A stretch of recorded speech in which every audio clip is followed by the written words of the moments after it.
these are some of the colorful characters that populated that LA chapter and gave life to the never to be forgotten Piano Man. Very good New Yorker profile by Nick Baumgarten said Billy Joel, the 33 hit wonder. You know, it's crazy. From the moment Mick and Keith met through to U2 as a high school band in Dublin, how did our biggest music legends make the leap? Passion, talent, luck, and even scandal often came together to propel these stars from obscurity to household name. The stories, the journey, the wild behind the scenes, and much more. I'm Dave Anthony, and I'm the host of From Garage to Stadiums. Welcome to Garage to Stadiums. Today's story is the story of Billy Joel. Born in Long Island, New York in 1949, Billy grew up a fan of early rock and roll. And with over 160 million records sold worldwide, Joel is one of the world's best-selling music artists and is the fourth best-selling solo artist in the United States. Billy was a hit-making machine via his 12 studio album releases in the period of 1971 to 1993. And as you will hear, Billy has had his fair share of ups and downs over the entirety of his career. Billy has carved a space in music history as a down-to-earth lyric writer with a blue-collar background. Here to discuss Billy Joel's life and career from its beginnings to its stadium culmination is Fred Schruers, author of Billy Joel, the Definitive Biography. Fred is a longtime feature writer for such publications as Rolling Stone and the LA Times, and we're thrilled to have him here today. Welcome to Garage to Stadiums, Fred. Thanks so much for having me. This is a pleasure to do. We are going to talk today about Billy Joel. And as I was doing my own research, and as I said in the intro, the fact that he is, one of the top 4 or 5 best-selling solo artists in the United States. And when you sit back and look at the totality of it, it's incredible. It's a career with ups and downs, but he's persevered.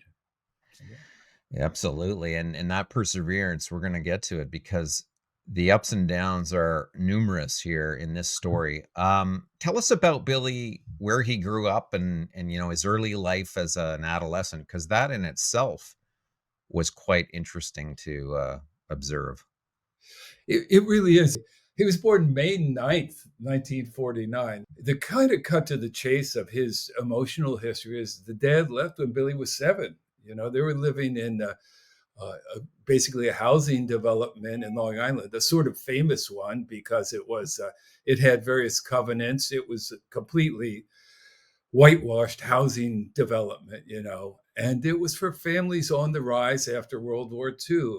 5 years later, Long Island was expanding. Robert Moses, in the great Robert Caro book about the master builder, Robert Moses, power broker, there were highways suddenly, and there was always good train service. So he grew up in a thriving suburb with great access to the city, but it was almost a village life, in the sense of you knew your neighbors and your orbit was confined in about 10 square miles largely.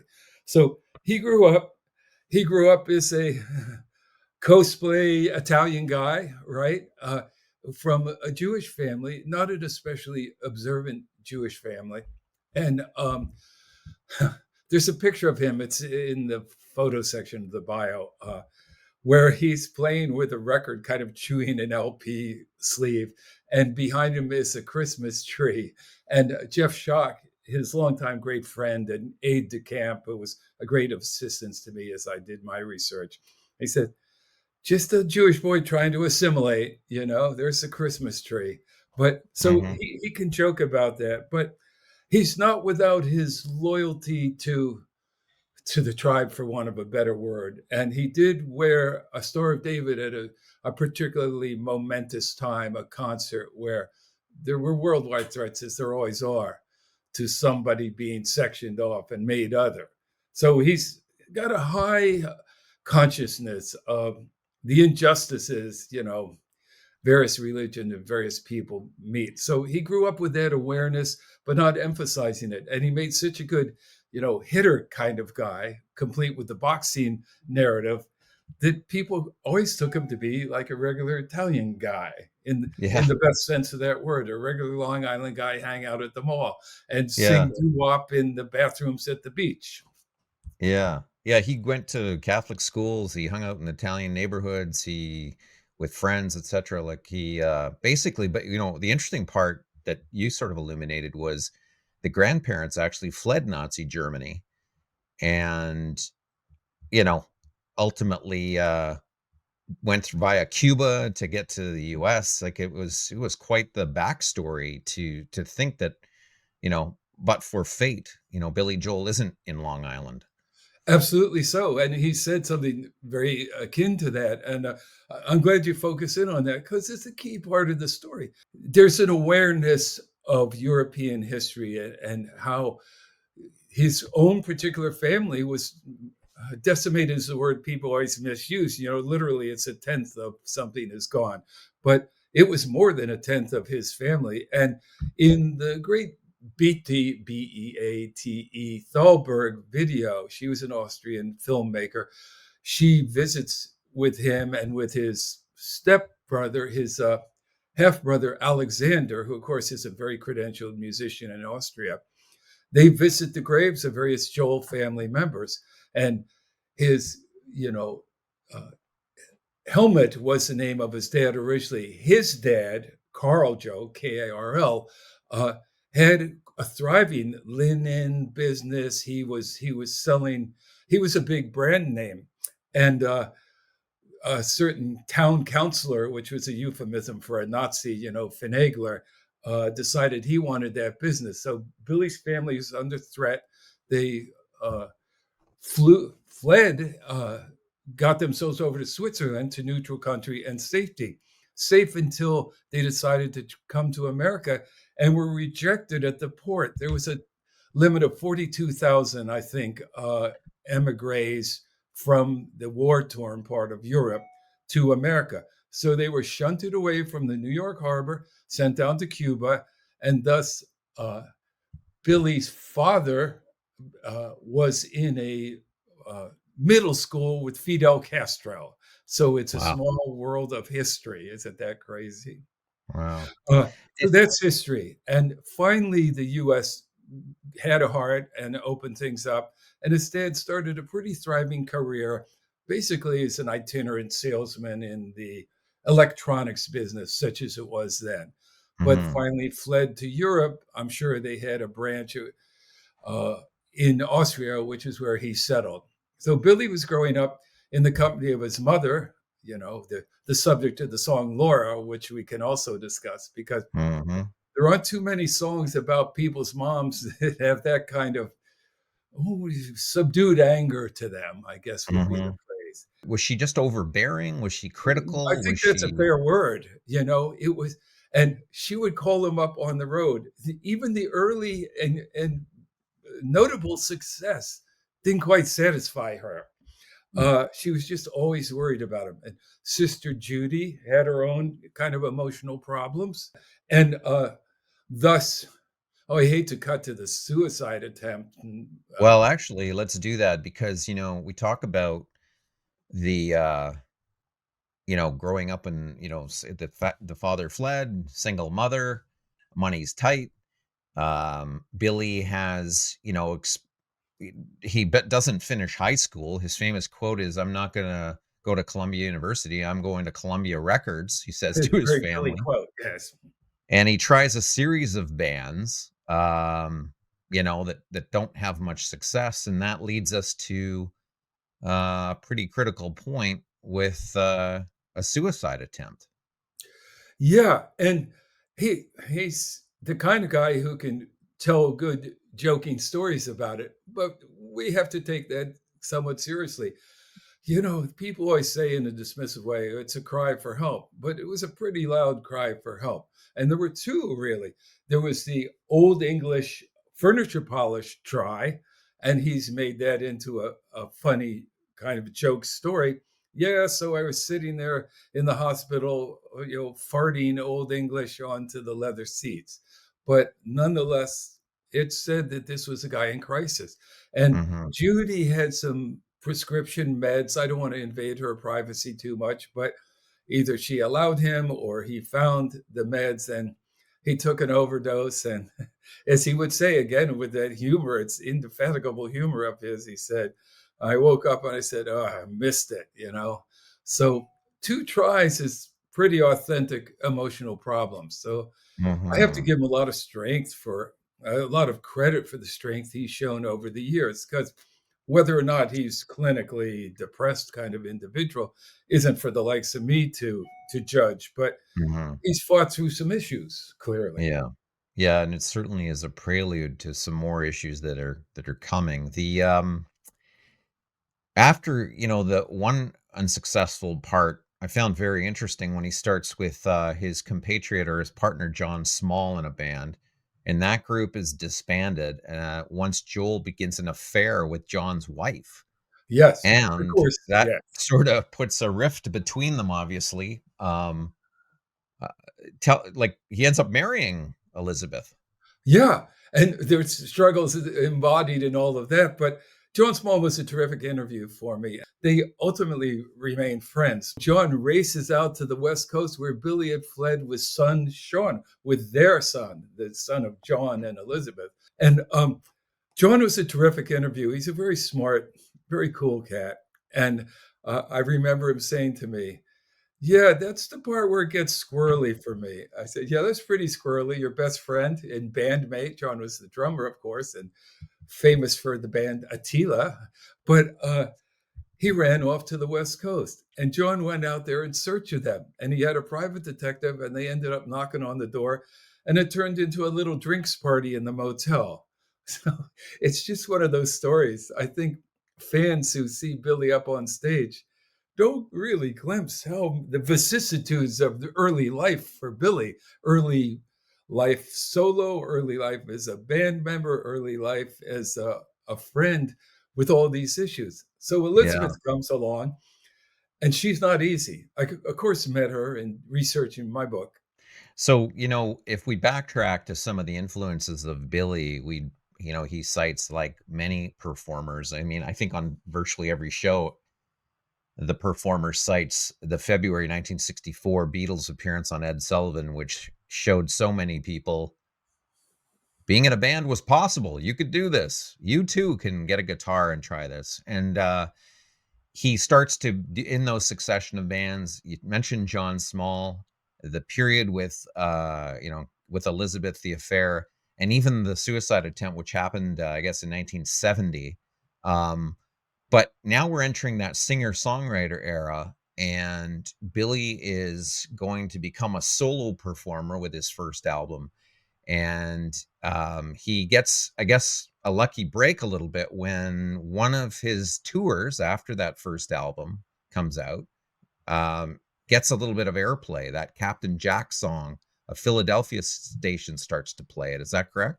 Yes, Ed Scott Key was a DJ, an influential FM DJ, and that's how you would break out back in the day. It got a lot of FM airplay, and the role of Philadelphia in his career is not to be dismissed because that was a breakout moment.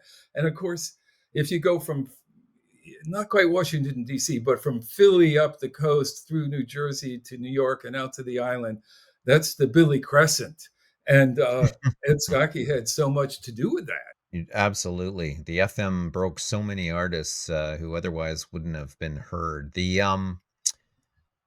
when they moved to Los Angeles, so Billy and Elizabeth, who's now his wife, partner, they moved to Los Angeles, and as you said, John chases them because they have John's and Elizabeth's child, but nevertheless, they end up in Los Angeles, and Billy starts working because the first album didn't sell at all, really. He ends up So, working in a hotel lounge singing under the name Bill Martin, yeah, which will middle name. soon become part of legend because something happens from that is arguably his biggest and most well-known hit. Yeah, the Piano Man. It was really a businessman's lounge, very much is described in the song. And those are the characters, and the waitress is practicing politics. That's Elizabeth. So she was flirty and attractive, and she was making tips. She was probably pulling more money down than Billy. They put bread in my jar. Well, she got those tips. You split some with Yeah, the busboy, Billy's share of the take from the walk-ups at the door, there was going to be trouble. So right. anyhow, these are some of the colorful characters that populated that LA chapter and gave life to, Piano Man, the never to be forgotten Piano Man song. Yeah. Yeah, your book certainly illuminated the details around that song with the waitresses and the patrons and Billy himself at the piano. So, I mean, I think people have heard that song in so many bars played by a piano player that it's become legend as a one of the in the songbook of America. The next album, I guess, after Piano Man was the Street Life Serenade, 1974. Couple songs, The Entertainer, Los Angelinos. And in this period, I guess, soon thereafter, Elizabeth becomes his manager. Billy says, "Why don't you just become my manager?" I guess she's a pretty tough cookie from your description. Plenty tough. Something she did, a kind of infamous Elizabeth anecdote. They were playing in Cuba, which was a very forward-looking thing, and that was the early Billy Marxist, for want of a better term. Yeah, we'll go play Cuba, and that was the era when he'd be on stage in a jersey, like it looked like an ersatz version of a New York So this Jets is like jersey. 73, 74-ish kind Yeah, of. you're homing in. Yeah, but she's running around and she's telling the people who'd been assigned by the label and paid by the label, you turn that camera off. You're not filming him. We don't have a piece of paper basically authorizing this. So was that a managerial miscue? Perhaps. We'd all love to see that footage. He went down a storm, as the old showbiz saying has it. So, uh, though it didn't bring him much notoriety or publicity back in the States, it was a telling moment where he saw he could command the crowd almost anywhere. Rock and roll's universality starts to occur to you when you're playing to some Cuban folks who barely know who you are. So yeah, Mhm. Elizabeth interfered there, but Elizabeth made a lot of stuff happen, and she groomed the label deal. Well, he made his own prophetic statement come true by saying, "I'll be working at Columbia Records, not going to Columbia." Absolutely, and that's still the label. So Fred, the that period, that 74 Street Life Serenade, is followed by Billy getting tired of the West Coast. He wants to come back to New York, and that leads to Turnstiles 1976 album, which I think people kind of forget because the run of albums that's about to happen is incredible. But that album has a few key tracks in the Billy catalog. Obviously, New York State of Mind, which Sure, tells of his love for New York, and then Miami 2017, which I believe would be a commentary on sort of the state of New York in the mid 70s with all its, you know, troubles that it had, bankruptcy and kind of talks about a disaster hitting New York. sure. And the famous headline in the tabloids, Ford to City, drop dead. So Billy had a very adverse or productively adverse reaction to that. And he got on a Greyhound on the Hudson River line, and he was riding up to this spot, this lovely spot overlooking the Hudson near West Point, very scenic area. And he basically composed the song on the bus, came in, went to the piano, which Elizabeth had the foresight to install in their new home, and out came, New York State of Mind. Um, Miami 2017. Absolutely. And you mentioned a song earlier, Say Goodbye to Hollywood was on that album. And I guess the other song that's um, interesting is Summer Highland Falls, because that's really a nod to mental health and depression at some levels, is it not? Oh, it's either sadness or euphoria, which is a kind of a description of what they used to call manic depression or even bipolarity. He Those were true sentiments. And I think it's one of his most beautifully written and self-accompanied songs. And yeah, it's lyrics. I don't think he wanted to be a new Dylan. He was never part of that pack, but I find that song to be somewhat Dylan-esque and smart, and just melodically, it's an outstanding Billy track. So I think And you're right to settle on Era. It's a and this is where, you kind of get astonished by the extent of the catalog, where the next album, The Stranger, 77, Just the Way You Are, Moving Out, Only the Good Die Young, She's Always a Woman, Vienna Waits for You. 10 million copies of this thing got sold. 52nd Street follows in 78 with My Life, Big Shot, Honesty, another 7 or 8 million copies. And then Glass Houses spent 6 weeks, 1980, at number 1 on the Billboard charts. You May Be Right, It's Still Rock and Roll to Me, Don't Ask Me Why, and Sometimes a Fantasy.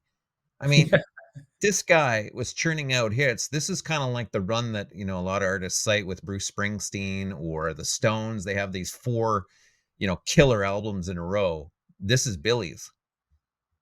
yeah. That's such an array of songs. There was a reason the very good New Yorker profile by Nick Baumgarten said Billy Joel, the 33 hit wonder. You know, it's crazy. He uh, and that's why people go, with that productivity, what's stopping him now? But he performed to a very high standard. I think, as we've been discussing, these songs are pulled from the real fabric of his life. And as life settled down, sometimes up, sometimes down, various marriages, I think the material, the coming of age of a young man, aging into an interesting kind of maturity, that's that period that we're talking about. And the stranger, just the fundamental concept of the stranger. There's somebody in us who's part of us we don't really fully know. We're still discovering. That's a great point. We had Peter Ames Carlin on, who's written about Springsteen, and he said, Springsteen started out as a young man. You're writing about your experiences as an early 20s, and then you age and you start writing about kind of the confusion of where you are in this whole thing. And ultimately he writes, Springsteen writes about commentary on society, and that's kind of where Billy starts going, with the next albums into Allentown and Goodnight Saigon. And so the introspective songs become more of a commentary on the outside world. It's like he's moving outside his own thinking into sort of observing. Absolutely. And he's never claimed to be a spokesman for more conceptual societal things. He'll dodge that because he's an unpretentious guy, basically. But yeah, But and I he's think intelligent. Like in your book, he talks about societal issues, and it's interesting to hear his take. yeah, I mean, Allentown thing. I don't want to turn this into something political, but the folks in Allentown, uh, uh, you know, our fathers fought the Second World War, took their girlfriends to the Jersey Shore. That was a real world. And again, it's that very eastern seacoast kind of world. But he honed in, having played in places like Allentown. What I want to talk about right now is this is a crazy situation. His wife and him split up in 82. She was managing him. And as you said, Frank Weber, the brother in law, Billy's brother in law, Elizabeth's brother, he in turn sues his sister and Yeah. says, Billy, I'll take care of you. And Billy's impressed because he's like, well, wait a minute. If you're going to fight your own sister to protect me, I do want to work with you because you're a businessman and you can help me. Yeah. Oh, it's such an interesting time. And though I Like met you wouldn't, Frank, if you read this in a script for a movie, you'd go, that's not believable. no, And I want to get to the litigation that ultimately happens. But in the meantime, here he's divorced Elizabeth, and somebody famous appears on the scene, and they get together, and that's supermodel Christie Brinkley, whom he yes, eventually marries and has a daughter with. They get married in, I guess, 83-ish, something like yes, that. sounds right. And you mentioned your love of the doo-wop era. It's kind of the Innocent Man album starts. It's really a tribute to the doo-wop groups of the 50s and 60s with songs like "The Longest Time," "Uptown Girl," and Christie appears in that video, which got heavy rotation on MTV. this guy has a penchant for, being attracted to, a succession of women, and he seems to wanna marry them all. Well, Christie's the Yeah. latest in '83. How did that affect his life? Much of what I got from Christie, though, he brought me over to meet her and hang a little bit, and she was very welcoming. She had a bird perched on her shoulder, which I thought was weird, but a rather nice house. Uh, she's got nice houses on Long Island. She played her real estate cards really well. Anyhow, yeah, it was a sudden love affair. He goes down to St. Bart's on the advice of Paul Simon. They were in a studio, and Billy goes, "I need a break. It's winter. I hate this." And Paul goes, "Well, don't go to one of the former slave colonies. Go to St. Bart's because it was never colonized." So, cut to Billy, who's wildly sunburned because he fell asleep in the sun or something, playing piano at the little local hangout club where only rich and wealthy people go. And clustered around the piano are Christie.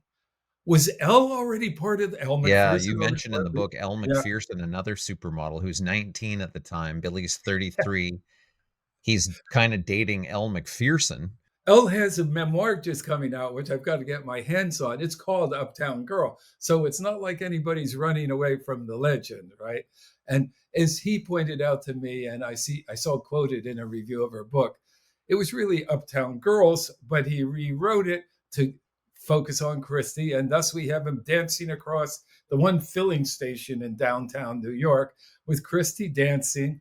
And her lifelong complaint is, they gave me high heels, and it was such a hot evening that my heels are digging into the tarmac.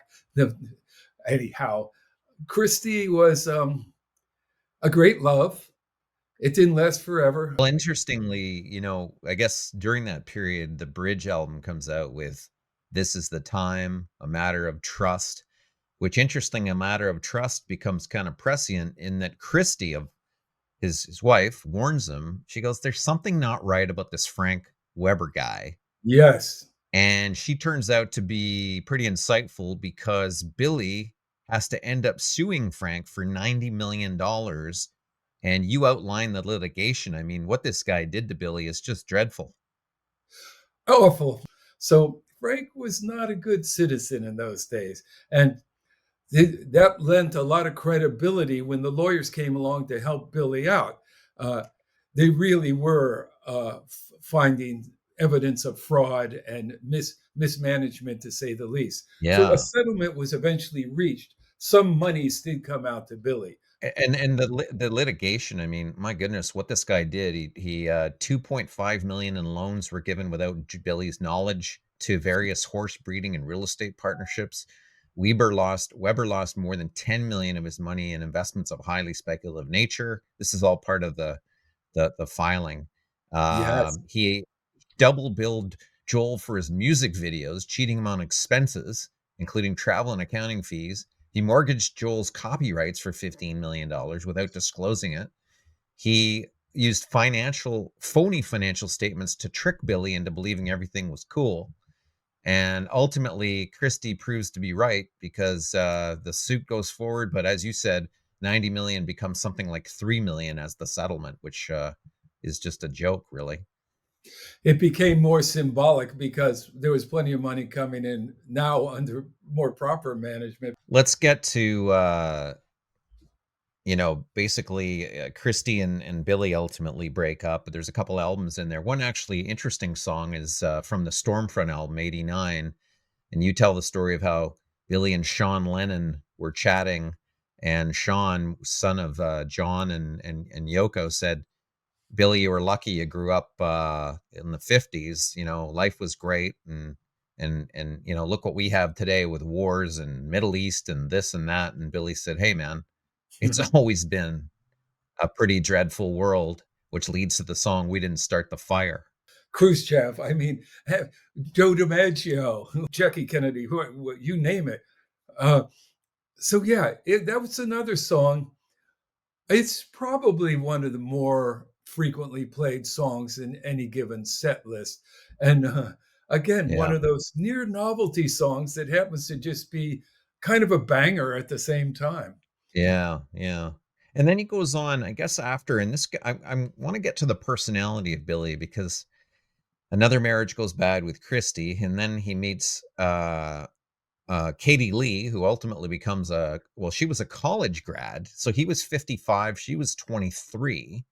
She goes on to become a celebrity chef of note, but my goodness, he and then he has a third wife, Yeah. 33-year difference. Now let's get back to Billy's personality, because presumably you talk a lot about his alcohol issues, mental health struggles, I guess is what I'd categorize it under, and then sort of seemingly in these series of marriages.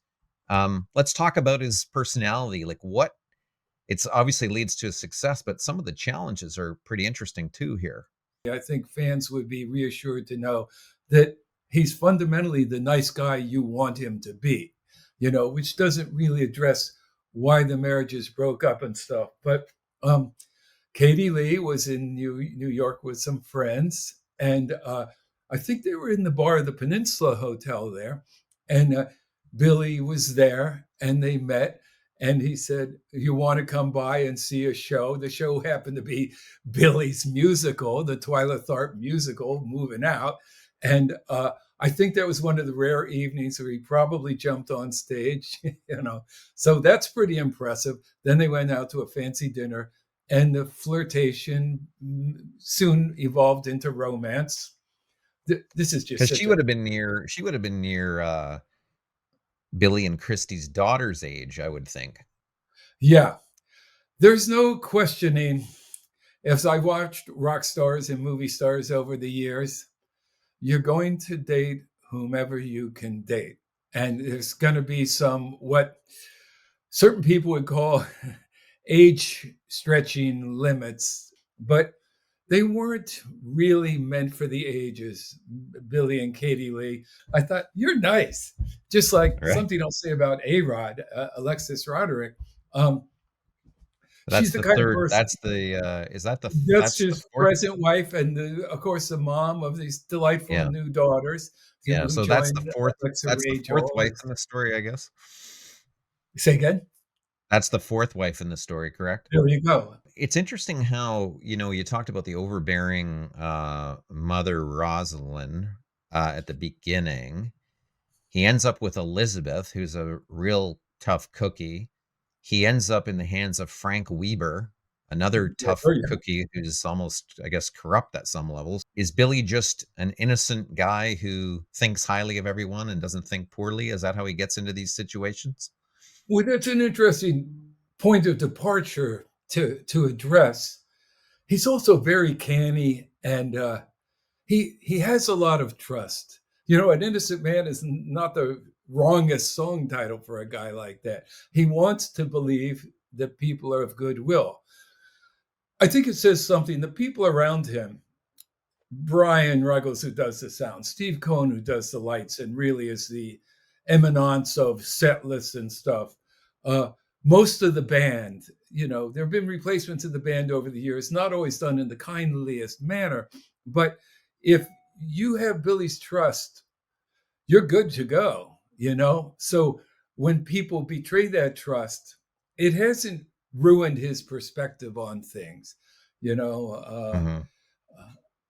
And people like hanging around. I've never seen him yell at somebody, and I was underfoot a lot. And speaking of still being there, he goes on 2014 to 2024. He does a 10-year residency at Madison Square Garden, grossing Yeah, about 2 million a month. Um, just an incredible legacy that this guy has. What do you think, Fred, is his place in music history? What will Billy be remembered for? he was the soundtrack of my life. Now, being his almost exact contemporary, growing up in New Jersey, yeah, what's coming out of the AM radio, WMCA, WABC, it's a lot of Billy.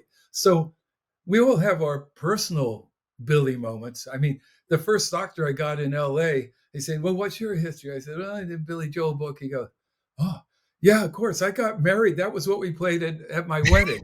You Yeah. know, I said, "You and what army?" Yeah. Everybody had him at their wedding of Yeah, a Just the certain Way You time. Are and all these songs. I mean, they're all played at weddings, my goodness. Yeah. So it's like saying I try and rip your DNA out of your cells. Billy, it's all Billy all the time up there in some ways. Um, the songs are hits for a reason. Great melodist, great singing delivery, but Billy, being so strategic musically and so informed musically, knows how to wring the best out of his voice, you know? And when you see him there at the piano, and as people know and is briefly referenced in the book, it's a simulated piano in certain regards. So he can change a key with a twist of the knob and play in what would have been the old keys. God, what kind of algorithm does this? I don't know. But just musically canny, not to forget the classical music training. I remember Yeah, uh, that's a great point, Fred. He had classical music training. Sure. And he's not going to hit any clinkers. If he does, he's not going to stop the band and go, oh, rock and roll fuck up. Just little moments I had early on, I realized how deep that training was. uh, my wife and I were in Japan when the tour started that encompassed Australia.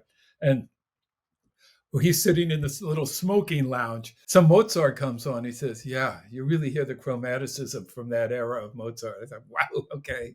He's talking the talk, he knows. He will whistle a whole Beethoven symphony to himself while he's wandering around, making Italian food. So that deep kind of knowledge, that deep musical knowledge, but also about what works, he's not looking for big guitar solos. His piano playing is fun, but it's always fun tuned to something enjoyable, you know? So I think it's the great, and I say this with respect, the great middle class of rock and pop music, You can't get around him.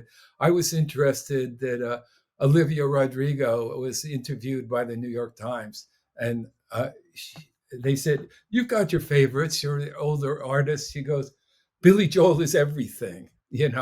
So she was then the kind of Taylor's over there, all those Yeah. young, smart songwriter girls are there. But there's a moment, a really prized moment for me. And there's a photo of it I snapped in one of Billy's boats. I was down there doing stuff for the book, researching his house in Miami. And Springsteen drives down, I casually say, and we get into one of the landing craft boat, which would be an exact boat someone like Billy would get. And with his Captain Gene, we ride across to an Italian restaurant. And to sit there at lunch in the Italian restaurant and watch these two guys talk about their awareness without any braggadocio, their shared awareness, we kind of hit the gong at the right time when FM and touring and growing command of our art, they wouldn't have put it that way, brought us to this visibility and brought us to a kind of a career peak.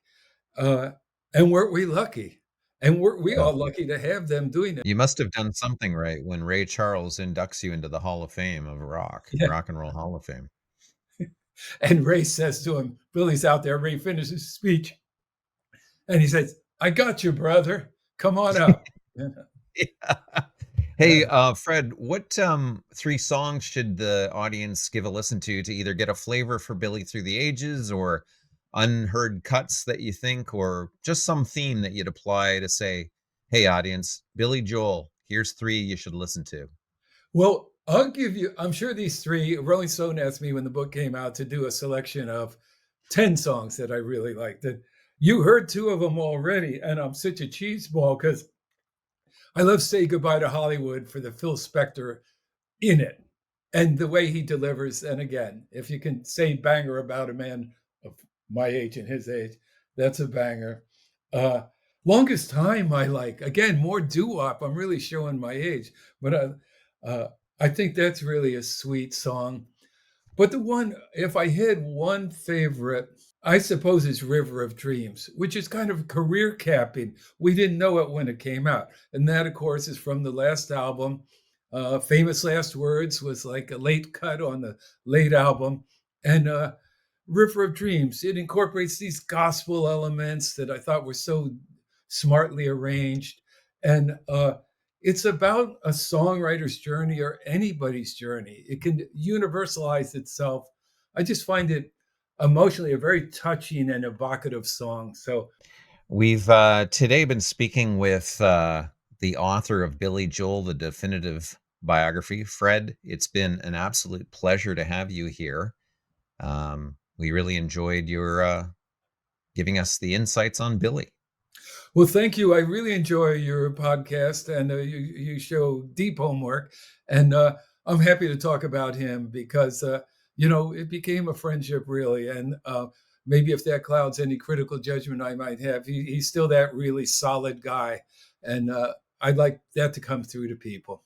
Right. Well, I think you did a great job of showing both sides of Billy, the challenges, the triumphs, and really the man behind it all. So thanks again. Thank you so much. See you next time. Some closing notes on Billy Joel. Billy started piano lessons at the age of 4 upon his mother insisting he learn. But a boy in Long Island playing piano wasn't received so well in his day. Joel took up boxing when he was a teenager to defend himself when people made fun of his piano skills. He even became part of the Golden Gloves competition in Long Island. Billy spent a day and a half at the 1969 music festival Woodstock in upstate New York because he wanted to see Jimi Hendrix play. But, as he said, the bathrooms were so disgusting that he left. Joel's drummer Liberty DeVito confirmed that Rosalind Joel, Billy's mother, inspired the swirling, angry tune that we spoke about today with Fred Schruers, our guest, that contains such lyrics as Laura calls me in the middle of the night, passes on her painful information, and I'm her machine. She can punch all the keys. She can push any button I was programmed through. DeVito hinted that Laura became the title because it has the same number of syllables as the word mother. Billy barely knew his German father, Helmut, later known as Howard, a classical pianist who fled Germany during the Holocaust and made his way to the Bronx, where Billy was born. When Joel was in his 20s and in Europe, he hadn't seen his father in over a decade, but heard his father was in Vienna, where the two had a visit. Billy also has a stepbrother who is a classical musician in Austria. Remember the song Big Shot with the lyrics, "You had to be a big shot, you had to open up your mouth"? Well, Billy told Howard Stern in 2020 that he wrote it after having dinner with Mick and Bianca Jagger. And imagine the lyrics describing Mick's thoughts towards his then wife. Despite Billy being born to a non-observant Jewish family, he attended Mass as a boy. Growing up in Long Island, Billy had a lot of Italian American and Polish American Catholic friends, so he went to church with them on Sundays. He even went to confession. Billy has admitted, "I don't look like a rock and roll star," he told Details magazine. "I look like the guy who delivers the pizza." And he left Hicksville High without having completed his work, but in 1992, he turned in some missing essays and got his high school diploma. According to record industry stats, Billy Joel's U.S. album sales stand at 81.5 million units, 6 million ahead of Michael Jackson. That puts him 6th all time, behind only the Beatles, Elvis, Garth Brooks, Led Zeppelin, and the Eagles. Special thanks to our guest today, Fred Schruers, author of Billy Joel, the definitive biography. And also thanks to our producers, Amina Faubert, Connor Sampson, and our program director, Scott Campbell. You've been listening to Garage to Stadiums, another Blast Furnace Labs production. I'm Dave Anthony. See you next time for another Garage to Stadium story.